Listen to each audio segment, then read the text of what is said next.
And welcome back to the Cam Rogers Show. Cam Rogers with you. We got Harris Rubenstein here. Sup? You just banged out a Warrior show, my friend. I did. Let's talk a little bit about LeBron James. We got the latest rumors surrounding him right now, and Charles Barkley always has a little something to say, Harris. He recently said that LeBron won't play for the 76ers, so Barkley was on an interview on 97.5 The Fanatic, and Barkley predicted, Harris, ready?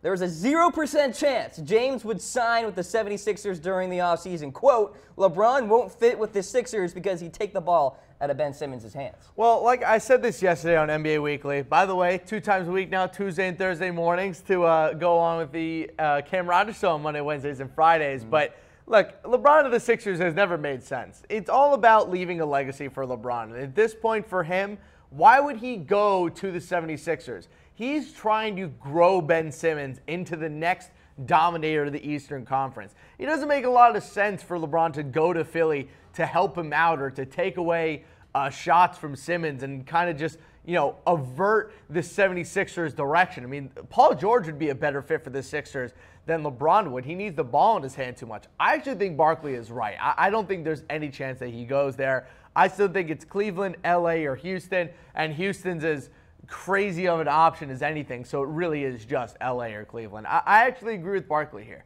You know who doesn't agree with Barkley? CJ McCollum recently said on his podcast that he actually thinks there's a good possibility LeBron goes to the Sixers.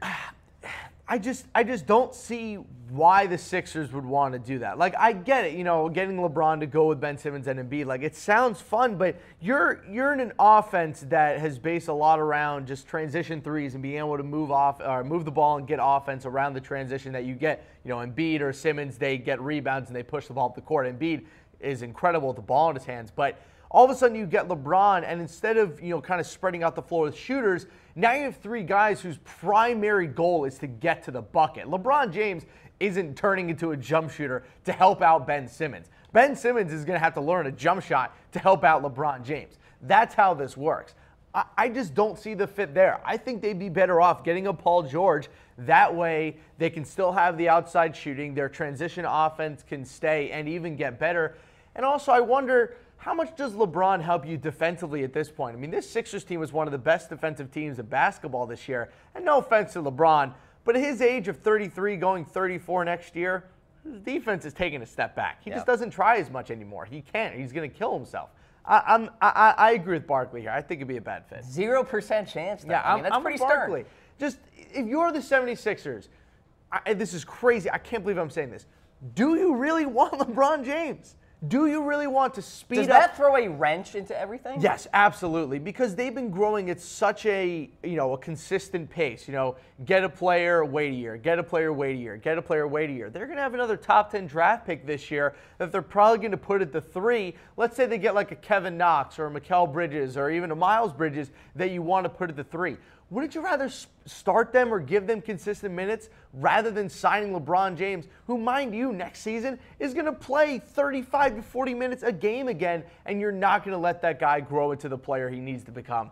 I think it's a bad fit. Okay. All right, let's get to the next LeBron James rumor. Is fatigue a concern? LeBron James admitted to feeling, quote, burnt after averaging 4.4 minutes during a 7-game playoff series against the Indiana Pacers. You saw him last night. Harris, what'd you make of it? Well, last night, I mean, his scoring overall last night kind of took a step back, but obviously he put up a triple-double in the playoffs, and that's just kind of how LeBron rolls. But look, I know he's a superhero. You could literally put him in the Avengers, and he would fit right in. But eventually those minutes are going to catch up to him at 33. He is still human, and the amount of minutes that he plays in an NBA season at his age is unlike anything I've ever seen before. He already is the all-time leader in playoff minutes, and he's only 33 years old, which is just wild to me, thinking about the players that have been to the playoffs. Kareem Abdul-Jabbar played until he was 41 years old. Michael Jordan, Magic Johnson, Larry Bird, Kevin McHale, Bill Russell, they just fall to the wayside with the amount of minutes that LeBron James has played in the playoffs in his entire career, which is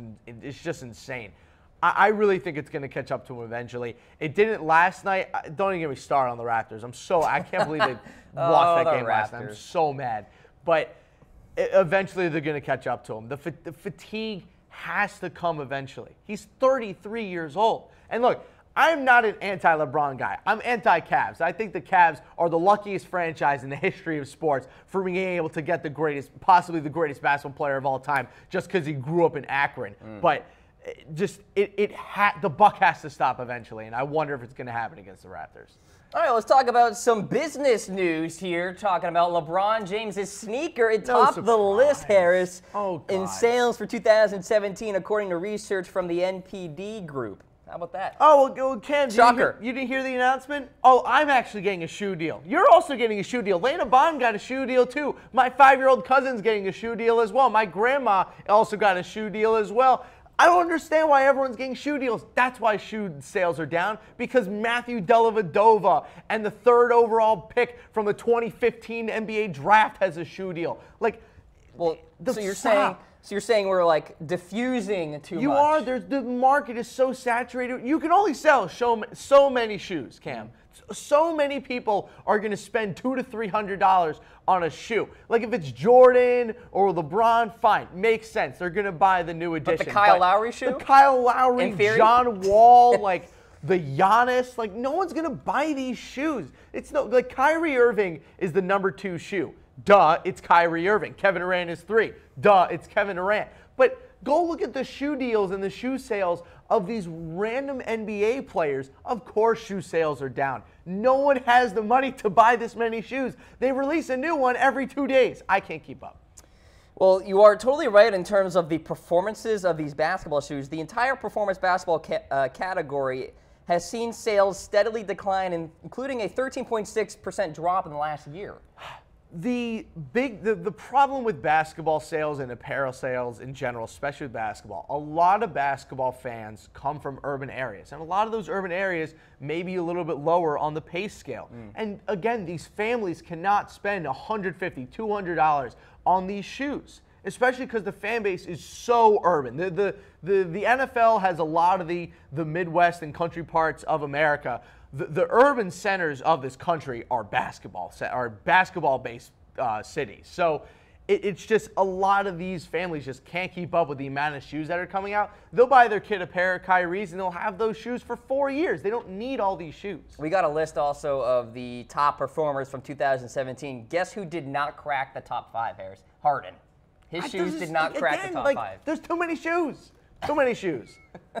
So LeBron was obviously in first place. James and Nike have been together since he signed that 7-year, $90 million deal. There's the look at the rankings there. Kyrie in 2nd, Durant 3rd. There's Steph at 4. Well, I guess then Kanye West isn't lying that he made more money than Michael Jordan last year on shoe sales, though apparently it's not that hard. Now, Jordan I do want to say with Jordan there, that number is not for the retro version. No, okay? And I also probably doesn't take Jordan as a brand in general, because they obviously have Russell Westbrook and Kawhi Leonard and all those guys.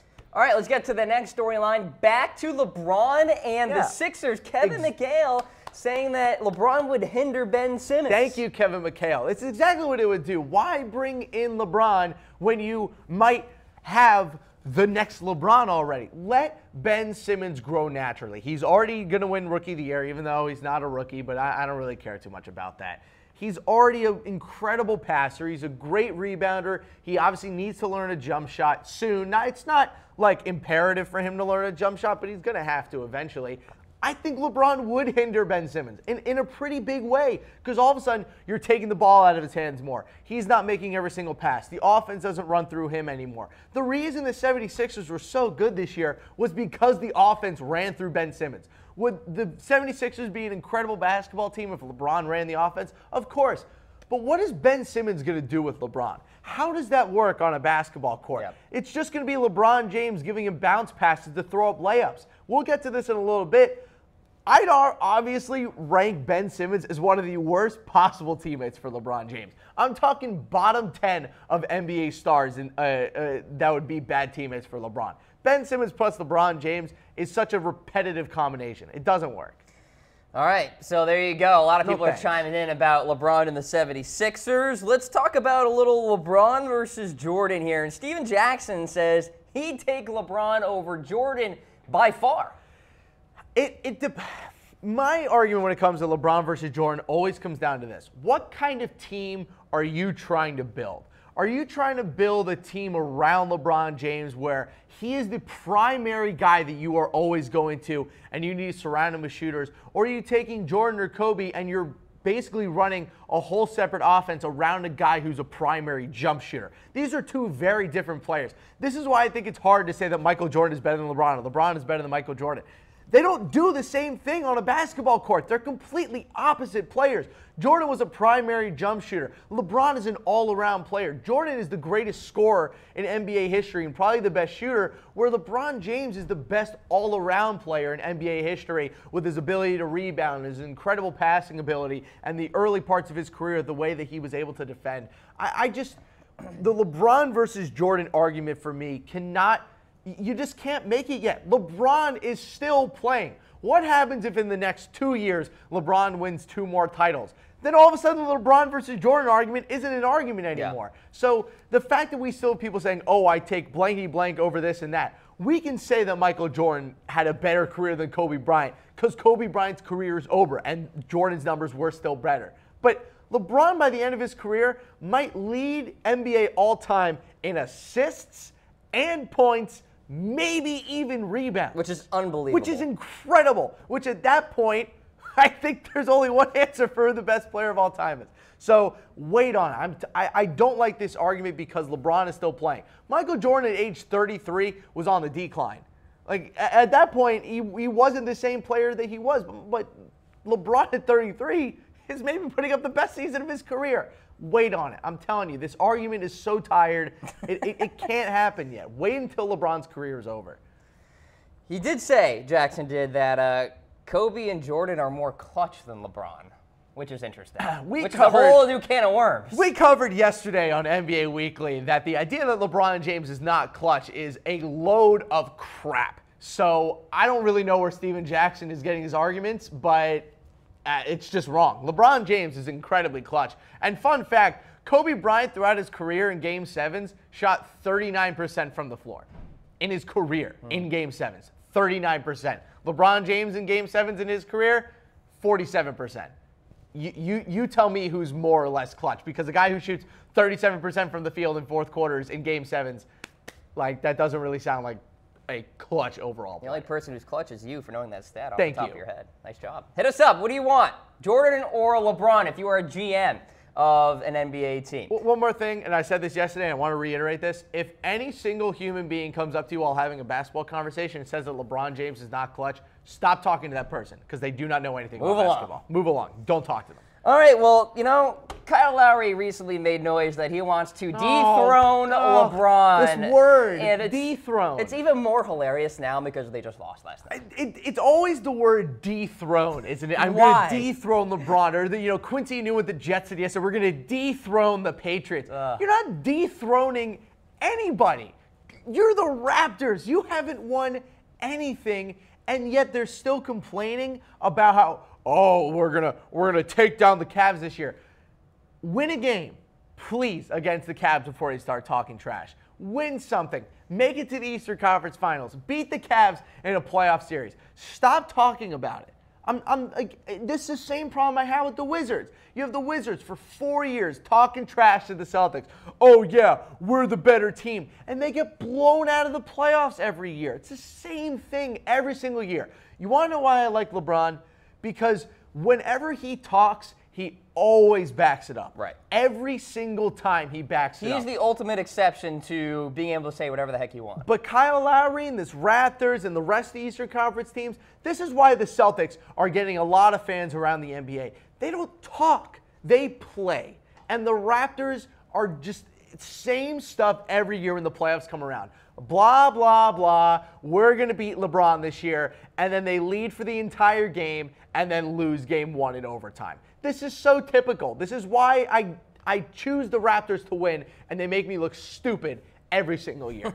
Every single year. Wait, did you pick the Raptors? I picked the Raptors to win, to beat the Cavs in this series. And I'm probably going to be wrong because they can't do anything right. Just move them to frickin' Montreal or something. I'm so done with the Raptors.